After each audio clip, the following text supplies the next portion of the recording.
Espere até amanhã. É.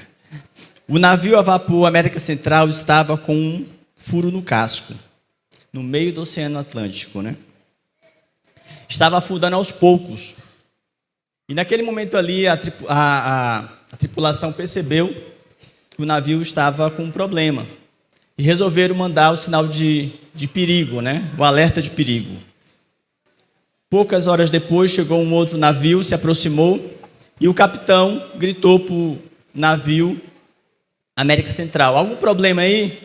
E o capitão lá respondeu: estamos com um problema, mas eu gostaria que você esperasse até amanhã. E o outro capitão falou assim: não, coloca os seus passageiros aqui no barco, no navio, para a gente levar. E o capitão do América Central insistiu: não, aguarde até amanhã. E o outro capitão respondeu: coloque os seus passageiros aqui no nosso navio. O capitão do América Central insistiu: eu já supliquei, por favor, aguarde até amanhã. Meia hora depois, o navio América Central afundou com todos os seus tripulantes e também os seus passageiros. Sabe, irmãos, a mensagem foi: fique até amanhã. Com certeza, aquele capitão, ele estava sem noção do que estava acontecendo ali, naquele momento. O que a gente pode fazer? Como a gente pode esperar? Existem várias maneiras de esperar por algo. Não é isso? A pergunta é: você tem esperado? O que você tem esperado e como você tem esperado? Eu queria que você abrisse sua Bíblia no Salmos 37, para que pudéssemos ler o versículo 34. Salmo 37, o versículo 34.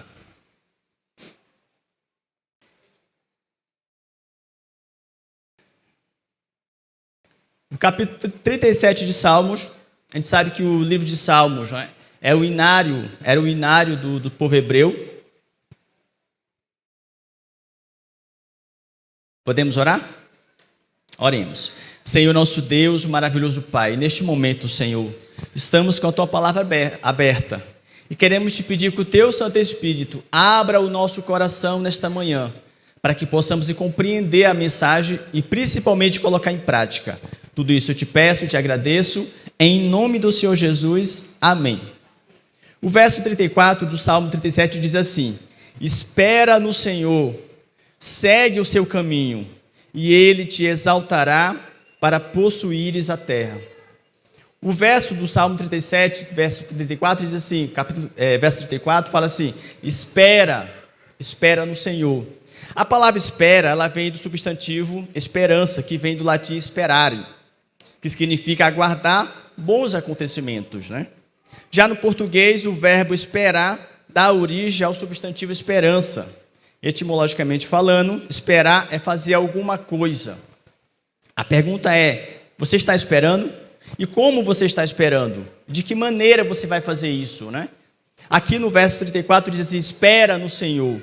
Mas o interessante também é que no hebraico significa juntar. Esperar significa juntar, unir, esperar com paciência, entre outros significados que é apresentado. Vem da raiz que significa entrelaçar, enrolar as fibras de uma corda. Sabe o que é interessante? Essa raiz, entrelaçar, dá uma ideia de que a gente precisa ir lá em 1 Coríntios. Abra sua Bíblia, por favor. 1 Coríntios. E eu gostaria que você não desmarcasse o Salmo 37 e também 1 Coríntios, capítulo 13, tá bom? Que a gente vai ler outros versos também do Salmo 37 e do 1 Coríntios. 1 Coríntios, capítulo 13. É um verso muito conhecido, especialmente dos casais, né? 1 Coríntios, capítulo 13. 1 Coríntios, capítulo 13. E o verso 13. Ele diz assim: agora, pois, permanece a fé, a esperança e o amor. Estes três, porém, o maior deles é o quê? O amor. Olha que interessante, esperar no Senhor significa o quê? Gera uma esperança. E essa esperança precisa estar o quê? Entrelaçada. Com quem? Com a fé, ou com o quê, né? Com a fé e o amor. A minha esperança, a sua esperança precisa estar entrelaçada. Se você espera alguma coisa, você precisa entender isso. O que é viver em esperança, fé e amor? Como entrelaçar a esperança, a fé e o amor? Você consegue entender esse processo? Olha que interessante. A palavra de Deus nos fala sobre a esperança. A esperança é mais do que um desejo, mas também é a expectativa de receber algo. Lá em 1 Tessalonicenses, capítulo 4, verso 3, anote, a gente não vai ler, tá? Mas pode anotar aí, 1 Tessalonicenses, capítulo 4, verso 13, diz assim: não quero, porém, irmãos, que sejais ignorantes acerca dos que já dormem. Paulo falando, né? Para que não vos entristeçais, como os demais, que não têm o quê? Esperança. Olha, eu sei que a vida da gente é muito difícil de compreender nós mesmos. Nós queremos ir para o céu, não é isso? Nós queremos estar com o Senhor Jesus, mas muitas das vezes a gente falha, a gente erra. Muitas vezes esses erros são assim espontâneos, muitos deles são planejados. Mas acontece que, se nós realmente esperamos no Senhor, nós precisamos ter fé, alegria, amor. Em Hebreus capítulo 6, verso 19, também anota, a gente não vai ler, mas pode anotar aí, Hebreus capítulo 6, verso 19, fala assim: a qual temos como âncora da alma, segura e firme, e que entra até o interior do véu.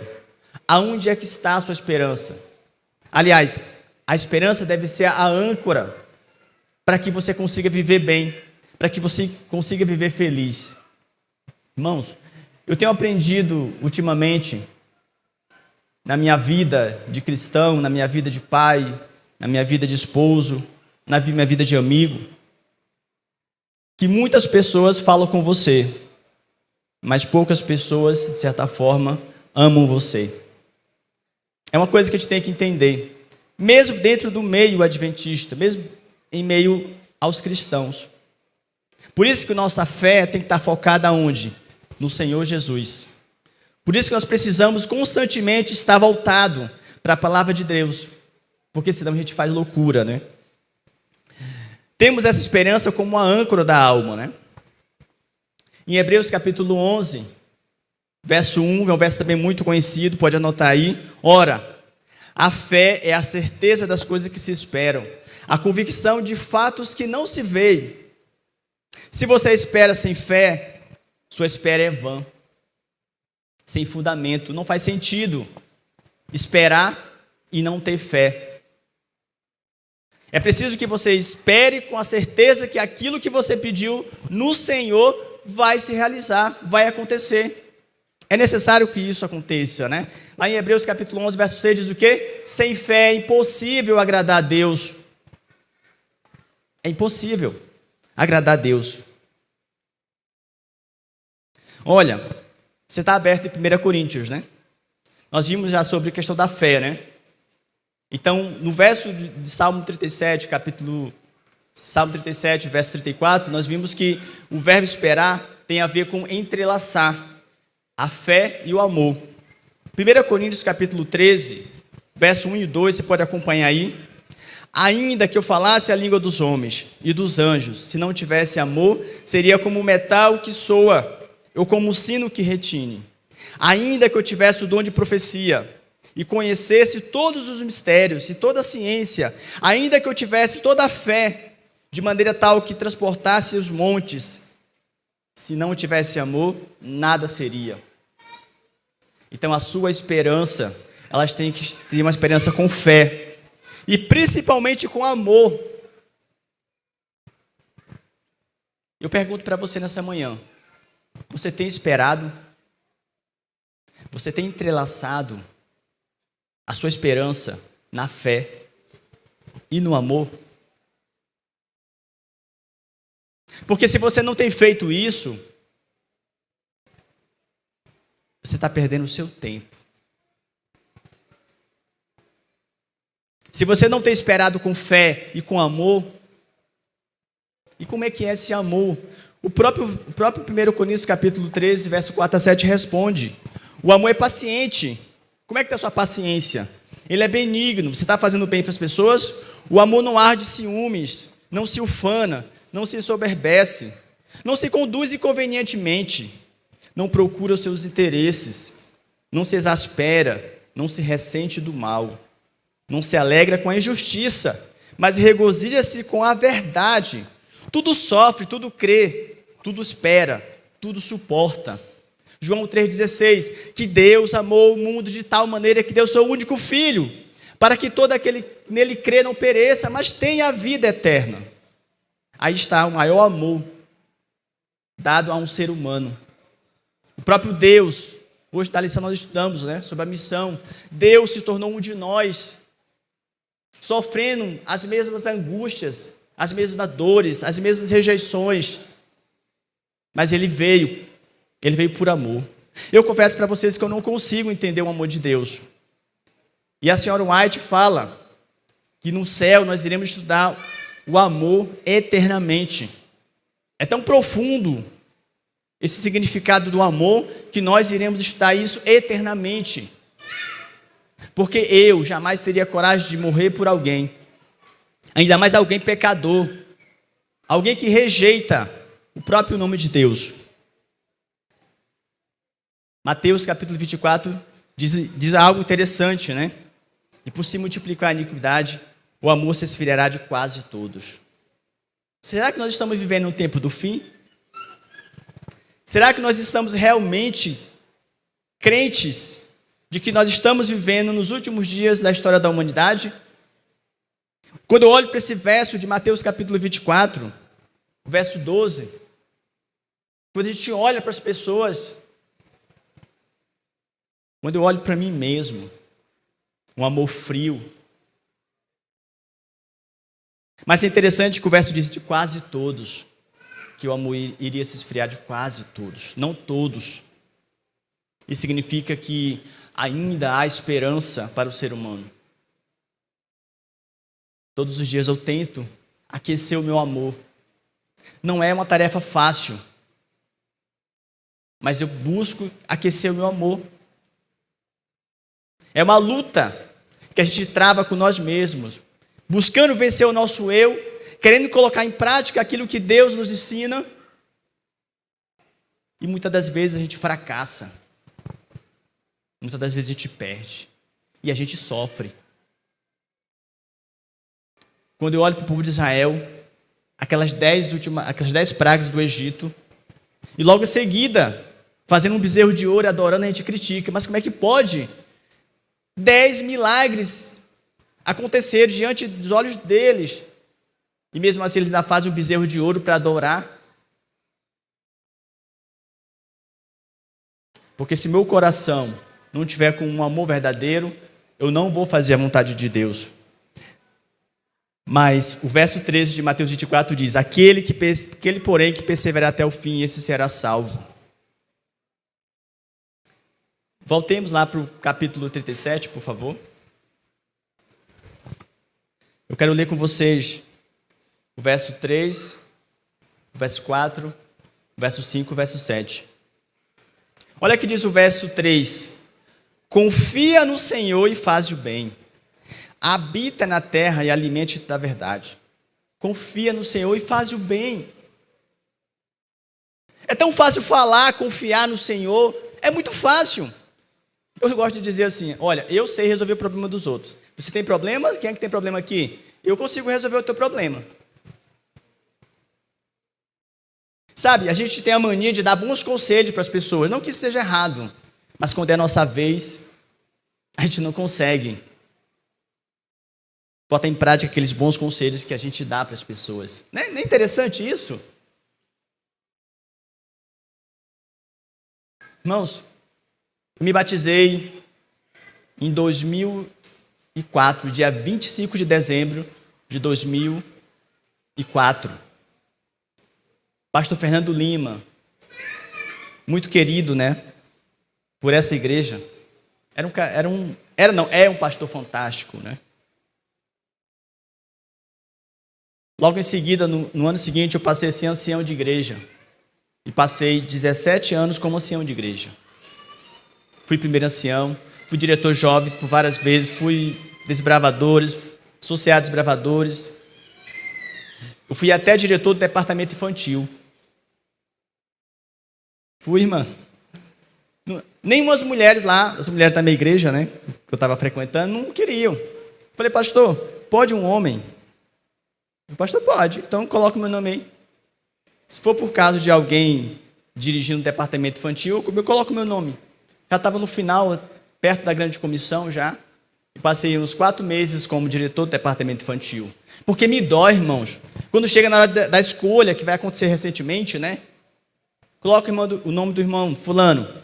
Não, irmão, não posso. Esse ano não posso. Aí vai para o outro. Não, também não posso. Não sei se acontece aqui, né? Mas na igreja que eu frequentava, era constante. A gente colocava os nomes, colocava no quadro lá, para poder fazer a avaliação, no tempo para análise.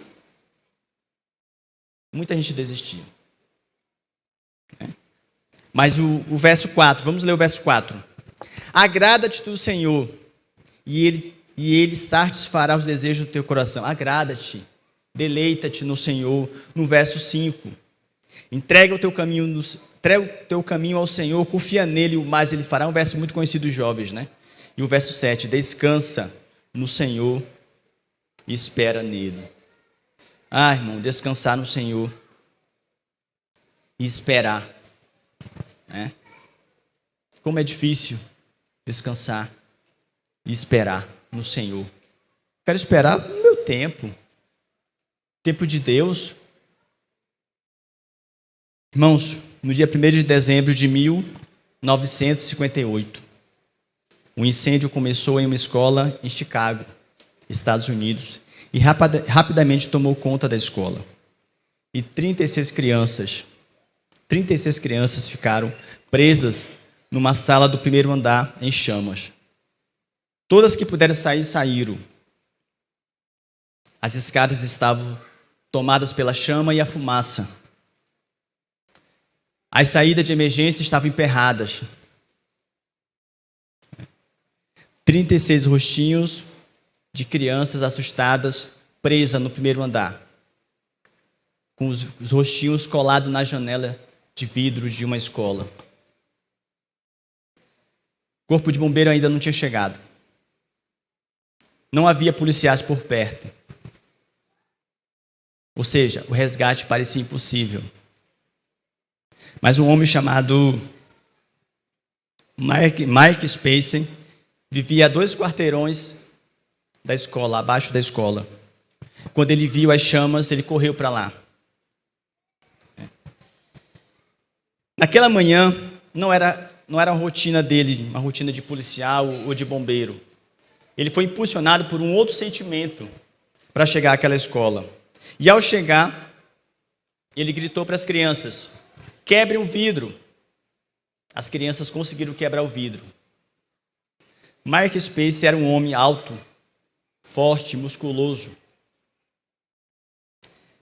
Ali, nos olhos dele, expressava-se a confiança, o amor, a preocupação com aquelas crianças.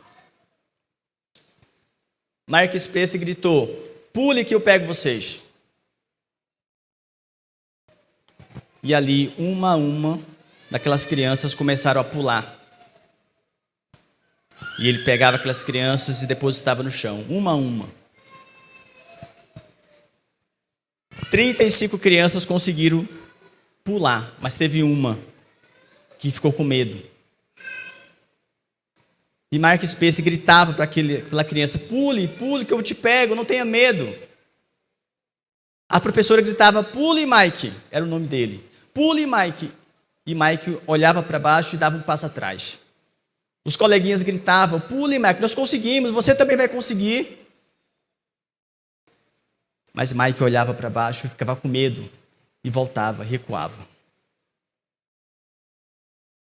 Mike não conseguiu pular. No dia seguinte, encontraram o corpo de Mike carbonizado. E quem era Mike? Mike era filho de Mark Spacey. Você imagine a dor daquele pai. Um pai que tinha dado tudo para o seu filho. tinha dividido seu tempo, seu coração, brincava, levava a passear.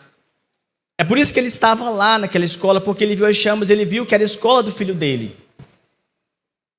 E ele conseguiu salvar 35, mas não conseguiu salvar Mike, porque Mike ficou com medo. Eu pergunto para vocês, o que deu errado? Porque Mike tinha feito tudo para seu filho Mike. Mas o que deu errado? Por que ele não pulou? Com certeza, até hoje o seu pai não entende por que ele pulou. Não pulou, aliás.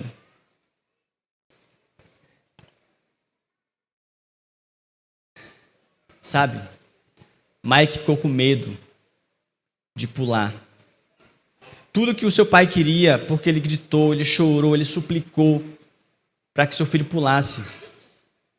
Mas infelizmente ele não pulou. E eu pergunto para vocês, e para mim também nessa manhã, nós iremos fazer diferente do que Mike fez?